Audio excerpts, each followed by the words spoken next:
¿Te has preguntado alguna vez qué se esconde tras una sonrisa capaz de desvelar a una generación, no porque sea hermosa, sino porque es fría y escalofriante? Esa es la cautivadora sonrisa de Richard Widmark en el papel de Tommy Udo, el legendario villano del cine estadounidense. Pero tras esa mirada cautivadora se esconde una persona muy diferente, un esposo leal, un hermano abnegado, un artista que eligió adentrarse en la oscuridad para comprender mejor la naturaleza humana. Exploremos con nosotros el retrato poco conocido de Richard Widmark, un sorprendente viaje desde los pequeños cines hasta la cima de Hollywood. Su vida real va más allá de los oscuros papeles en la pantalla. No te lo pierdas. Richard Widmark nació el 26 de diciembre de 1914 en una pequeña localidad llamada Sunrise en Minnesota. Sin embargo, el lugar que verdaderamente forjó su carácter y moldeó su espíritu fue Princeton, una apacible ciudad del medio oeste de Illinois. Fue allí, en ese entorno tranquilo y tradicional, donde un joven Widmark comenzaría a absorber el mundo de una manera única. Desde que tenía apenas 3 años, su abuela Mary Barr se convirtió en su cerca. A menudo lo llevaba a escondidas a las proyecciones matutinas de cine. Un niño pequeño sentado en la penumbra de una sala casi vacía, con los ojos como platos, completamente hipnotizado por la magia de las películas mudas. En aquella época, las emociones no se expresaban con diálogos, sino a través de miradas penetrantes, de gestos sutiles, de un lenguaje corporal que lo decía todo. Fue allí en silencio donde se plantaron las semillas de su futuro estilo actoral, ese estilo contenido pero intensísimo, que años más tarde lo definiría como actor. La vida de Widmark durante su adolescencia estuvo marcada por el movimiento constante. Su padre Carl Henry Widmark era un viajante de comercio.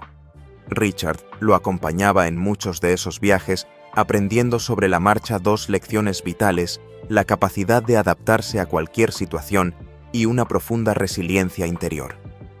Mientras tanto, su madre Ethel May se convertía en su ancla en su puerto seguro. Fue ella quien asumió el coste de su educación y le proporcionó la estabilidad que tanto necesitaba. Para ganarse un dinero extra, el joven Richard consiguió un trabajo a tiempo parcial en el cine local. Este empleo no solo le daba un pequeño sueldo, sino algo mucho más valioso: la posibilidad de ver todas las películas que quisiera una y otra vez de forma gratuita. El patio trasero de su casa se convirtió en su primer escenario. Allí, en la soledad de su jardín, recreaba las escenas icónicas que veía en la pantalla, nutriendo en silencio, casi en secreto, una ambición que ya empezaba a arder en su interior, la de actuar. En el año 1932, con la intención de labrarse un futuro estable y respetable, ingresó en el Lake Forest College para estudiar Derecho. Quería ser abogado.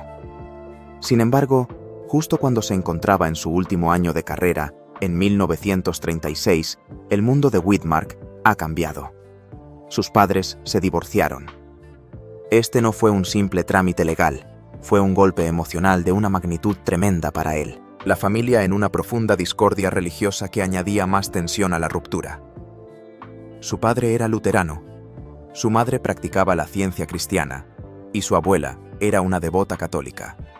El joven Richard se sentía atrapado en medio de esas creencias enfrentadas, tironeado en distintas direcciones, lo que le obligó a forjar su propio camino espiritual y moral, lejos de las imposiciones familiares. Ese dolor, esa sensación de fractura familiar combinado con un hambre voraz por superarlo todo, por elevarse por encima de las circunstancias, se convirtió en el combustible que lo impulsó a volcarse de lleno en sus personajes. Empezó a explorar la profundidad psicológica de las figuras que interpretaba en el teatro universitario, usando el dolor como una herramienta para comprender la complejidad del alma humana. Poco después de graduarse con el título bajo el brazo, pero con el corazón puesto en otro lugar, Richard Widmark hizo las maletas. Dejó atrás el Medio Oeste y puso rumbo a Nueva York, armado únicamente con un sueño de triunfar en el teatro y con las duras lecciones que le había enseñado una juventud turbulenta. No lo sabía entonces, pero no solo se dirigía a una nueva ciudad, sino a su destino. Cuando Richard Widmark llegó a Nueva York a finales de los años 30, la ciudad era un hervidero de talento y ambición. La radio vivía su edad de oro, y era allí donde muchos actores forjaban sus carreras. Widmark, con su voz particular y su innata inteligencia interpretativa, no tardó en llamar la atención. Se presentó a una audición para un programa muy popular llamado The March of Time, un noticiero dramatizado que contaba los eventos de actualidad. El panel de audición esperaba la típica narración de la época, una voz engolada casi periodística, que leyera las noticias con una dicción perfecta y un tono monótono.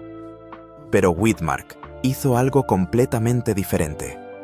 En lugar de eso, inyectó pausas inquietantes antes de cada frase clave, creando una tensión palpable. Bajaba la voz hasta convertirla en un susurro helado cuando describía escenas trágicas, para luego de repente hacerla estallar en un crescendo emocional con un tono tenso y comprimido que era absolutamente nuevo para el mundo de la radio. La reacción fue inmediata. Uno de los productores se puso en pie y, rompiendo el silencio del estudio, aplaudió. Sus palabras resonaron como una profecía: esto no es un locutor, esto es un actor de verdad. Y así, de esa manera tan contundente, Widmark fue invitado a unirse al elenco permanente de The March of Time. Ese fue solo el comienzo. Su voz pronto se convirtió en una presencia familiar en los hogares de todo el país. Consiguió papeles regulares en series radiofónicas de gran éxito como Big Sister, Stella Dallas y Front Page Farrell. En las ondas, sin la ayuda de las luces del escenario, del vestuario o de las pistas visuales, Widmark perfeccionó su arte. Aprendió a manejar su voz como un instrumento de precisión, transmitiendo psicologías complejas, miedos, anhelos y villanías utilizando únicamente el sonido. Fue una escuela increíblemente exigente, un campo de entrenamiento agotador pero formativo, que solidificó sus habilidades y sentó las bases para su siguiente gran salto, el que lo llevaría de los estudios de radio de Nueva York a los escenarios de Broadway y de allí a la pantalla de plata de Hollywood. Tras varios años consolidándose como una de las voces más solicitadas de la radio, Richard Widmark sintió la llamada del escenario. En el año 1943 dio el salto a Broadway. Apareció en obras como Kiss and Tell y Getaway Old Man. Aunque su paso por las tablas fue relativamente breve, participando en solo 13 espectáculos, su presencia no pasó desapercibida.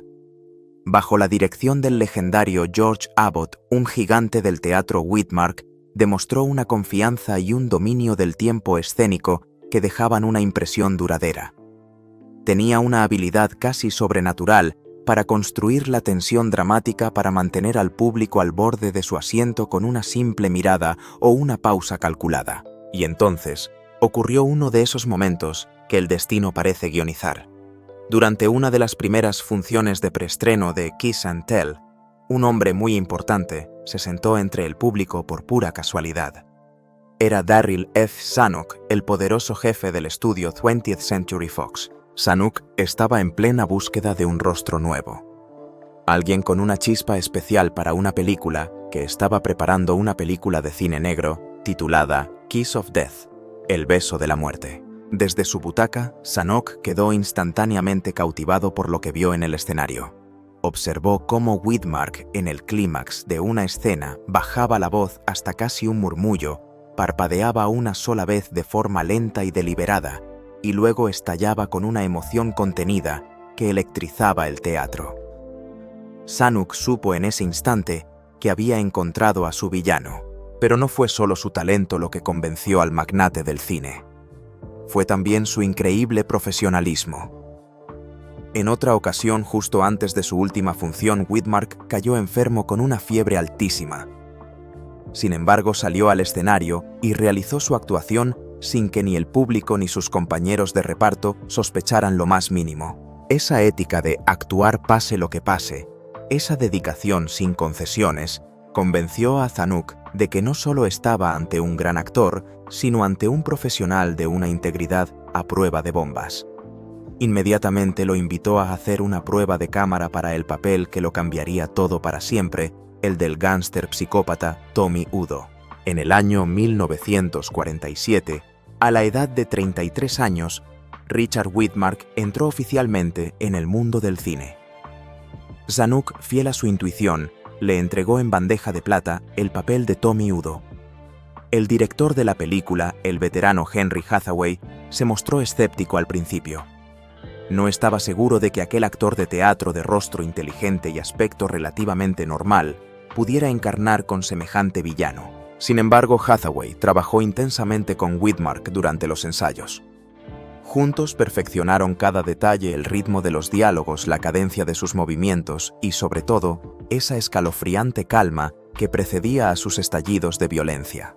Estaban preparando el terreno para la escena que se convertiría en una de las más famosas y aterradoras de la historia del cine. Cuando finalmente llegó el día de rodar la secuencia crucial, cuando el director gritó la palabra «acción», fue el propio Widmark quien realizó la escena. No hubo dobles para ese momento. El silencio que se hizo en el plató fue sepulcral. Todos sabían que acababan de presenciar algo único. La reacción del público y la crítica fue unánime. La revista Life calificó la escena como la más terrorífica jamás vista en una pantalla. Los entusiastas del cine negro susurraban que incluso un simple «Hola amigo», dicho por Widmark en la calle, podría hacer que tu corazón diera un vuelco. Ese momento, esa escena, no solo le aseguró a Widmark un contrato de 7 años con la Fox y una nominación al Oscar como mejor actor de reparto. Hizo algo mucho más importante: lo cimentó para siempre como el antihéroe icónico por excelencia del cine negro. Directores de la talla de Otto Preminger y Billy Wilder se harían eco más tarde de su modelo de villano silencioso pero intenso. El propio Widmark admitiría años después que esa fue la primera vez que realmente se enfrentó a la oscuridad que llevaba dentro de sí mismo. Y a partir de ese instante, la risa escalofriante de Tommy Udo se convirtió en una marca indeleble, en una cicatriz imborrable en la historia del cine. Justo después de la explosión que supuso el beso de la muerte, cualquier otro actor podría haberse quedado cómodamente encasillado. El público lo adoraba como villano, pero Richard Widmark demostró inmediatamente que no era el rey de una sola nota, sino un actor versátil, un camaleón capaz de conquistar cualquier género.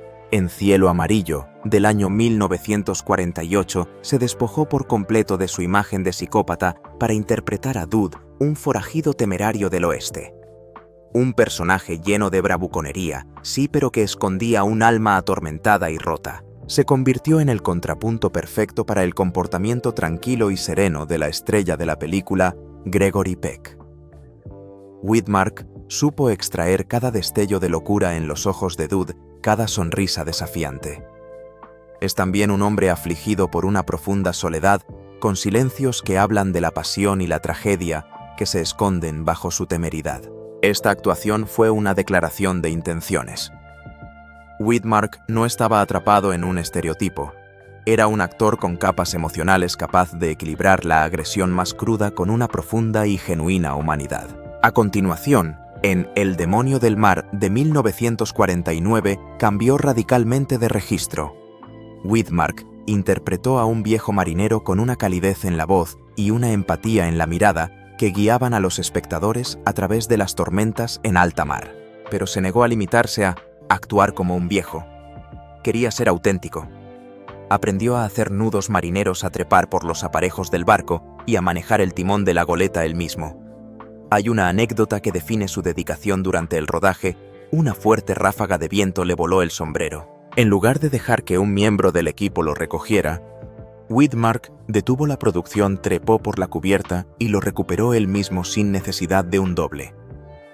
Ese espíritu de entrega total le dio a su personaje un realismo que se notaba hasta en el más sutil de los gestos, convirtiendo una modesta historia de pescadores en una conmovedora epopeya marinera llena de humanidad. Y en 1950, bajo la dirección de uno de los grandes, Elia Kazan Widmark, nos regaló otra transformación asombrosa en Pánico en las calles. Dio vida al Dr. Clinton Reed, un hombre corriente, un médico del Servicio de Salud Pública que se ve inmerso en una carrera contrarreloj para detener epidemia Nueva Orleans. En un contraste brutal con sus papeles de villano anteriores, Widmark canalizó un heroísmo silencioso y obstinado. Lo veíamos en el fuego de su mirada, mientras corría por los callejones de la ciudad, rastreando el origen de la infección, y en su voz, tensa y urgente, en las escenas de suspense. Este papel fue un punto de inflexión. Mostró su transición definitiva de antagonista aterrador a héroe firme, y de voz suave subrayando su increíble rango como actor. Hizo que el público temiera la enfermedad que se propagaba por la ciudad, al mismo tiempo que admiraba la determinación inquebrantable de su personaje. En el año 1952, Richard Widmark colaboró por primera vez con una joven actriz que estaba a punto de convertirse en un mito, Marilyn Monroe. La película era Niebla en el alma, y fue uno de los primeros papeles dramáticos importantes para ella. Widmark interpretaba a Jed Towers, un piloto de avión que se aloja en un hotel y conoce a la inquietante niñera que cuida de una niña en la habitación de al lado. A medida que el personaje de Marilyn se desmoronaba en pantalla, perdido en el aislamiento y en recuerdos fracturados, Widmark anclaba el caos con una actuación de una calma y una fuerza extraordinarias. Fue en esta película donde su generosidad como compañero de escena brilló con luz propia. Durante una de las pruebas de cámara, una joven e insegura Marilyn Monroe olvidó sus líneas y rompió a llorar con los ojos llenos de pánico. Estaba abrumada por la presión. Widmark, en lugar de impacientarse, se acercó a ella en silencio, le puso una mano en el hombro y le susurró: «Simplemente respira hondo. Esperaré hasta que estés lista». Ese gesto, esa muestra de empatía y paciencia, no solo ayudó a Marilyn a recuperar la compostura, sino que sentó las bases de la increíble carga emocional que se ve entre ellos en la pantalla. Cada vez que él le agarra suavemente la mano o la guía con firmeza para que calme su respiración en la película, no estamos viendo solo a dos actores, estamos viendo a un hombre comprensivo y a un profesional consumado que sabe cómo apoyar a su compañera. Fue la prueba definitiva de que Widmark podía brillar junto a cualquier actriz de primer nivel, no eclipsándola, sino elevando su actuación con su propia brillantez sutil. Y un año después, en 1953, Widmark se sumergió de nuevo en el sombrío que también conocía. En la película de Sam Fuller, Manos peligrosas, asumió el papel de Skip McCoy, un criminal de aspecto hosco y con sed de redención. Widmark se movía por los callejones oscuros de la ciudad con una mirada fría, casi de hielo, que solo ocasionalmente dejaba escapar un parpadeo de arrepentimiento, lo que lo hacía a la vez amenazador y melancólico. Calibró su actuación con la maestría de un cirujano. Cuando su personaje McCoy planea algo, es agudo, preciso y despiadado. Pero cuando vislumbraba el significado de la amistad o de la conciencia, su rostro se suavizaba. Sus gestos se volvían casi torpes, como si estuviera desconcertado por esos sentimientos nuevos para él. Ese delicado equilibrio entre el antihéroe clásico del cine negro y un ser humano que sufre y anhela recuperar su alma no solo evocó la esencia inquietante del género. Hizo algo más difícil, logró que el público empatizara con un criminal, les hace sentir el viaje de una persona en busca de sí misma. Gracias a esta increíble sucesión de papeles, Richard Widmark no solo expandió su rango actoral de una manera que pocos lograban. Se convirtió en un modelo a seguir para futuras generaciones de actores, demostrando que podía habitar la piel de cualquier personaje, desde un vaquero a un marinero, desde un médico a un matón atormentado, siempre con una verdad y una intensidad que traspasaban la pantalla. Había conquistado Hollywood, pero su viaje, lejos de terminar, apenas estaba entrando en su etapa más épica. En el año 1960, Richard Widmark se unió al reparto de una de las películas más monumentales jamás realizadas, El Álamo. Este no era un simple western, era el proyecto de una vida, la obsesión personal de un ícono americano, John Wayne. Wayne había dedicado más de 14 años a desarrollar esta película. La historia cuenta que la investigación del proyecto comenzó en Texas allá por 1946 e incluso se exploraron localizaciones en Panamá en 1949. El presupuesto era una cifra astronómica para la época, una suma sin precedentes de $12 millones. El estudio United Artists solo accedió a financiar esta con una condición innegociable: que el propio John Wayne, quien inicialmente solo quería producir y dirigir, interpretara uno de los papeles principales. Rodada en el espectacular formato de 70 mm TODAO, La película fue concebida como un evento cinematográfico con una versión de 202 minutos que incluía obertura e intermedio. Fue un éxito colosal que recaudó $20 millones solo en su primer año y obtuvo 7 nominaciones a los premios Oscar. En esta magna producción que buscaba ser el manifiesto cinematográfico de la resiliencia y el amor por la libertad de Estados Unidos, Richard Widmark interpretó al legendario Jim Bowie. Su actuación fue una clase magistral de carisma y complejidad. Mientras John Wayne encarnaba al campechano y heroico Davy Crockett Widmark, dio vida a un Bowie más pragmático, valiente, pero también consciente de la tragedia que se cernía sobre ellos.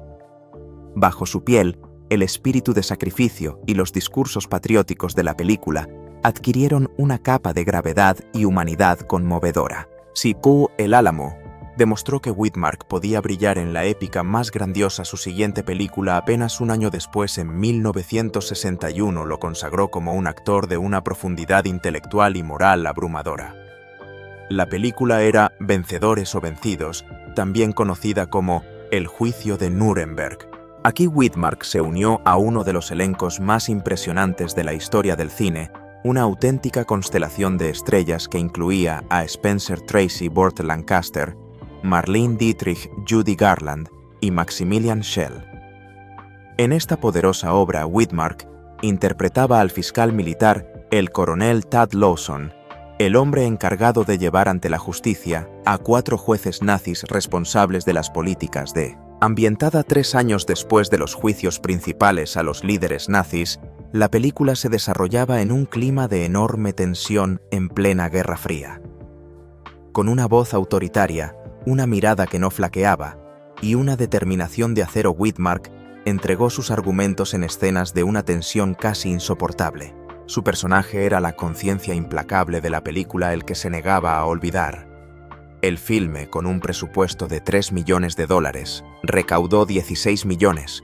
En todo el mundo obtuvo 11 nominaciones a los Oscar y ganó 2, incluyendo el de Mejor Actor para Schell. La crítica y el público la aclamaron como una obra maestra y años más tarde, la Biblioteca del Congreso de los Estados Unidos la seleccionó para su preservación por su valor cultural, histórico y estético. Junto con El Álamo, este papel elevó a Richard Widmark al estatus de estrella de primera categoría a principios de los 60, confirmando que su talento abarcaba desde la acción heroica hasta la hondura intelectual más exigente. Pero Richard Widmark no se conformaba con ser una estrella frente a las cámaras. Era un hombre inteligente con una visión artística muy clara y estaba decidido a tomar el control total sobre la calidad de sus proyectos y sobre todo a tener el derecho de elegir sus propios guiones sin las imposiciones de los grandes estudios. Así, en mayo de 1954, dio un paso audaz y revolucionario para la época. Él y su esposa Jean Hazelwood fundaron oficialmente Heath Productions. El nombre en sí ya era una declaración de amor y de equipo, una fusión de los apellidos Hazelwood y Widmark. Con el capital justo para empezar, lanzaron su primer esfuerzo independiente. En 1957, Heath Productions debutó con la película Santa Juana, dirigida por Otto Preminger, donde Widmark interpretaba al Delfín de Francia. La compañía continuó coproduciendo películas tan interesantes como la cinta de espionaje de la Guerra Fría, Patrulla Secreta, en 1961, y más tarde dio el salto a la televisión con la serie Madigan entre 1972 y 1973. Heath Productions demostró no tener miedo a invertir en una amplia gama de formatos, desde epopeyas históricas hasta dramas legales, desde largometrajes independientes hasta series de televisión. Su principio rector era simple pero poderoso: elegir primero el guión, encontrar la historia que merecía ser contada y luego, solo luego, averiguar cómo producirla. Esta filosofía les permitió asumir temas sensibles y operar como una unidad ágil y flexible lejos de la burocracia de los estudios. Así, Widmark pudo preservar su visión artística, evitar la trampa del encasillamiento y expandir su influencia no solo delante, sino también detrás de las cámaras, consolidando la rara credibilidad de una compañía fundada por un actor en la era dorada de Hollywood. Y hablando de televisión, Widmark no solo triunfó en la gran pantalla. también dejó una huella imborrable en la pequeña. En 1971 recibió una nominación al premio Emmy como mejor actor principal por su papel del presidente Paul Devlin en la miniserie Vanished. Adaptada de una novela de Fletcher Neville, la trama giraba en torno a un complot para secuestrar al presidente de los Estados Unidos. Aunque no tuvo ingresos de taquilla, Vanished se clasificó entre las miniseries más vistas de su temporada gracias a sus apasionantes temas políticos. Los espectadores elogiaron la capacidad de Widmark para mantener una calma imponente en medio de la tormenta, especialmente en una escena en la que realiza una llamada de emergencia desde el despacho oval, un momento que el director usó magistralmente para transmitir una sensación de catástrofe inminente en solo unos minutos. Luego, entre 1972 y 1973, Widmark retomó uno de sus personajes cinematográficos más populares en la serie Madigan, una continuación de la película de 1968 del mismo nombre. Con 23 episodios de 60 minutos cada uno, la serie atrajo a una media de entre 15 y 18 millones de espectadores y se situó con frecuencia entre los 20 programas más vistos en su franja horaria. Con estrellas invitadas de la talla de John Cassavetes, la serie le dio a Widmark una plataforma para mostrar su intenso rango emocional. Aunque solo duró 2 temporadas debido a los altos costos de producción, Madigan fue elogiada por su realismo y sus sólidas actuaciones, confirmando que Richard Widmark era uno de los pocos actores de cine que prosperó, y con qué brillantez tras su transición a la televisión. Había demostrado su valía como actor, como productor, como estrella de cine y televisión. Pero aunque en la pantalla a menudo interpretaba a personajes formidables y complejos en la vida real, Richard Widmark demostró su mayor fortaleza en los papeles más silenciosos y exigentes, de todos el de esposo, el de padre y el de un compañero devoto hasta el final. Para entender al hombre debemos volver atrás en el tiempo al Lake Forest College. Allí Widmark ya era conocido como un lobo solitario, un joven increíblemente ocupado entre el fútbol, el equipo de debate, el club de teatro y su trabajo para pagarse los estudios. Fue allí donde conoció a Jean Hazelwood, una estudiante de arte dramático. Él era su profesor asistente. La historia de cómo se conocieron es encantadora. Jean, con una pizca de picardía, a menudo le pedía a Richard las respuestas de los exámenes. Luego fingía fallar en algunas de ellas para no levantar sospechas. Cuando la facultad, con las estrictas normas de la época, ellos encontraron la manera de seguir en contacto comunicándose en secreto por teléfono para mantener la paz en el departamento. Mucho antes de que la risa siniestra de Tommy Udo resonara en los cines, en una cálida tarde del 5 de abril de 1942, Richard Widmark ya se había convertido en el esposo de Jean Hazelwood. Ese romance universitario pronto floreció en una familia.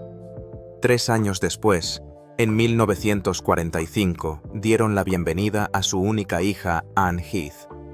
Su pequeño hogar se convirtió en un santuario, en un refugio de apoyo en medio de los audaces saltos de Widmark en Broadway y Hollywood. A diferencia de tantas parejas ostentosas de Hollywood, Richard y Jean construyeron su matrimonio sobre una base de respeto, comprensión y una profunda complicidad. Jean a menudo acompañaba a su esposo a buscar localizaciones, le daba su opinión sobre los guiones y era la única persona que entendía completamente su ritmo de trabajo implacable. Pero la vida, incluso para las historias de amor más hermosas, guarda pruebas terribles. A finales de los años 80, Jean comenzó a tener problemas de memoria. En 1992 llegó el diagnóstico que lo cambió todo: Alzheimer. En ese momento, Richard Widmark, con más de 70 años y en la cima de su estatus como leyenda viviente, tomó la decisión más importante de su vida. Sin dudarlo, se alejó de todos los proyectos, se retiró por completo de la actuación para dedicarse en cuerpo y alma a cuidar de su esposa. Se convirtió en su enfermero, su memoria, su ancla en la tormenta de la enfermedad. Registraba meticulosamente sus medicamentos, le leía guiones en voz alta para intentar estimular su memoria y paseaba con ella por el jardín día tras día. Papá convirtió la casa en un mini hospital, recordó su hija Anne, pero aún así la mantuvo cálida y reconfortante en los días buenos de ella. Durante 5 largos años, él estuvo a su lado. El 2 de marzo de 1997, Jean falleció en los brazos de su esposo.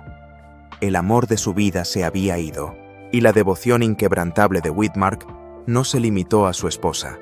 También fue célebre por la lealtad absoluta hacia su hermano menor, Donald. Donald Widmark fue piloto en el Cuerpo Aéreo del Ejército durante la Segunda Guerra Mundial. Richard, que en ese momento estaba triunfando en Broadway, recibió la noticia de la desaparición de su hermano en noviembre de 1944. Una madrugada de principios del verano de 1945, justo antes de tener que salir al escenario, Richard y Jean leyeron en un periódico local que la guerra se acercaba a su fin. Corriendo hacia el teatro, se quedó paralizado al ver a Donald aparecer en persona allí mismo entre bastidores. Lo abrazó con todas sus fuerzas antes de volver inmediatamente al escenario para actuar mientras Jean en casa se preparaba para dar a luz a su hija Anne, quien por una de esas increíbles casualidades del destino nació el 25 de julio, el mismo día del cumpleaños de su tío Donald. Pero cuando Donald regresó a casa no era el mismo. La guerra le había dejado secuelas terribles, un trauma severo, lesiones en la columna, migrañas y un tumor cerebral que requirió la extirpación parcial de su cráneo. Para 1951 había perdido el habla y estaba parcialmente paralizado. Sin dudarlo un segundo, Richard se llevó a su hermano a vivir con él y cubrió absolutamente todos los gastos médicos, desde la cirugía cerebral y los medicamentos hasta la fisioterapia. Contrató a especialistas, instaló ayudas para la movilidad en su casa y designó una habitación entera para el descanso y la recuperación de Donald. No era solo un deber, dijo Widmark una vez. Era un vínculo inquebrantable de hermandad. Donald falleció el 22 de diciembre de 1955. Una vez más, la tragedia había golpeado de cerca a Richard, y una vez más él había respondido con una lealtad y un amor silenciosos pero absolutos. Tras completar sus últimos proyectos y después del fallecimiento de su amada, Jean Richard Widmark se retiró por completo de la vida pública. Abrazó una existencia tranquila en su pacífica casa de Roxbury, en Connecticut. En sus últimos años permaneció reservado, pasando el tiempo con su familia y sus libros de historia, bromeando a veces con que ya no le permitían galopar por la pantalla. En el año 1999, 2 años después de la muerte de Jean Widmark, se casó discretamente con la actriz Susan Blanchard en una ceremonia íntima. Vivieron una vida modesta y tranquila juntos. Sin embargo, en 2003 se cayó en casa y tuvo que usar muletas. La lesión le provocó espasmos musculares constantes, dolor crónico y, finalmente, atrofia muscular y complicaciones respiratorias. Su salud se fue debilitando progresivamente. El 24 de marzo del año 2008, Richard Widmark falleció en su casa a la edad de 93 años. Richard Widmark dejó un legado imborrable. Su lenguaje cinematográfico único, donde los villanos emergían no solo a través de la acción, sino de miradas y momentos de quietud, influyó profundamente en generaciones de actores que vinieron después. Colegas legendarios como Henry Hathaway y John Ford lo elogiaron como un parangón de profesionalismo, mientras que Marilyn Monroe admitió que fue su magnetismo interior lo que la inspiró en el plató. Sus contribuciones fueron inmortalizadas con una estrella en el Paseo de la Fama de Hollywood y su nombre fue honrado en el Salón de la Fama de los Intérpretes del Western. Pero su valor más perdurable reside en las más de 60 películas de múltiples géneros que continúan siendo redescubiertas. Nos recuerdan a un hombre que siempre antepuso el arte y sobre todo el parentesco y la lealtad a la fama. El legado de Richard Widmark es la prueba del poder del silencio, desde esa mirada hirviente en El beso de la muerte, hasta su inquebrantable devoción por su familia. Más que una estrella, más que un villano, fue un hombre íntegro. Su presencia silenciosa pero intensa fue pionera del arquetipo del antihéroe, pero su vida fue el testimonio de un héroe real y silencioso. ¿Qué parte de la vida o del legado de Richard Widmark le ha impresionado más? Comparte tu opinión en los comentarios y no olvides suscribirte para no perderte nuestro próximo contenido emocionante. Gracias por acompañarnos en este video.